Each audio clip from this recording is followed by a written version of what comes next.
Hey folks, I thought I'd do a quick video on tips for a beginner modeler from the perspective of a beginner modeler. Now, if this video seems familiar to you, my apologies. I actually uploaded a similar video just a few days ago, but accidentally deleted it during editing. So if you're seeing this for the second time, just bear with me. Now, I can hardly call myself a beginner modeler. The reality is I've been building kits since the age of 5 or 6.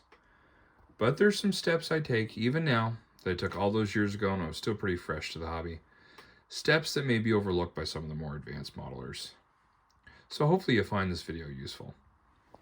Now, if you talk to any model builder that's built any number of kits, they'll tell you the two most important steps are planning and preparation. Before you do anything, plan your build. What are your expectations? Do you want to do a super detailed build with maybe a wired and plumbed engine or a flocked interior, multicolored paint scheme? Or do you want to do a simplistic build? Minimalist interior, maybe something to get done in 2 or 3 days. Take into account your skills and abilities when you set these goals so that you're not disappointed with the end results. And never forget that model builders have many resources at their fingertips. Things like online model forums and even YouTube are great resources to see how other folks have built the kit that you're working on. And remember, if you're running into problems, chances are others have as well, but found a workaround solution. So always turn to the internet in those cases. Now, again, beyond planning, preparation is a very important step. Before you take any parts off of your trees or glue anything together, lay everything out. Inspect everything, make sure it's present and accounted for, and that nothing's missing or broken. This is also a good step to clean off any flashing on your parts and inspect your body for mold lines.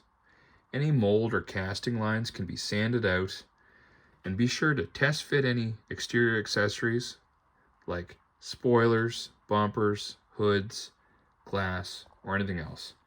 This is a good opportunity to test fit things, make sure they fit properly, and that you can make adjustments before paint. And always remember, clean off all your parts trees. It's important to degrease, use perhaps dish soap as a degreaser to make sure everything's spick and span, because nothing ruins a paint job more. I know this personally. Nothing ruins a paint job more than grease, dirt, grit, and dust. Now, when I first started off, like many of you, I made some real glue bombs. Man, some of these kits turned out horrible. My main goal was just getting the thing together and not having leftover parts. But as I got better and my skills started to improve, more and more I wanted to build cars that better mimic the box art. And I got really good at that. But I also got caught up in the need for having all the latest and greatest model accessories.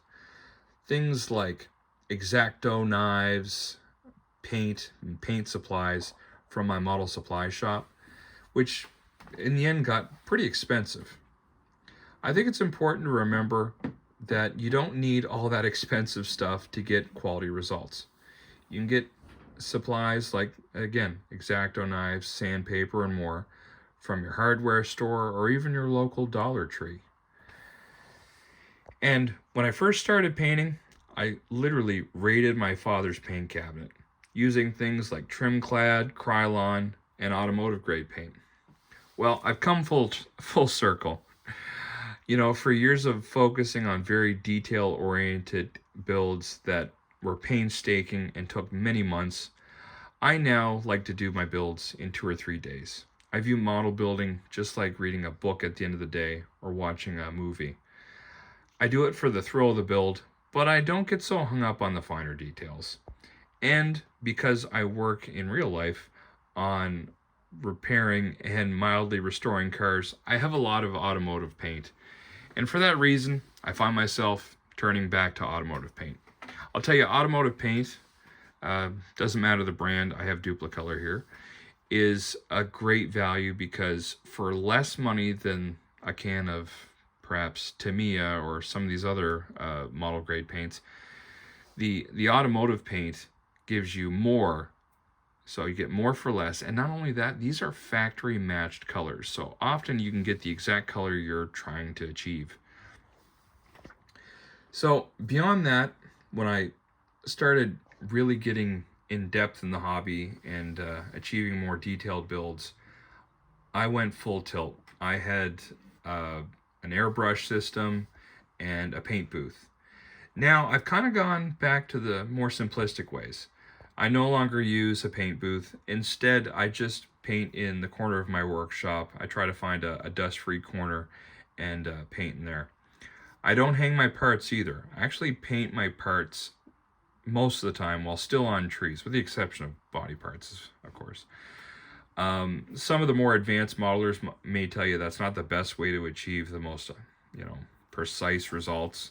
But what I like to do is, especially with secondary parts like interior parts and frame pieces, is I clean the flashing, but I do leave them on the parts trees, and then I paint them on the trees instead of hanging them up.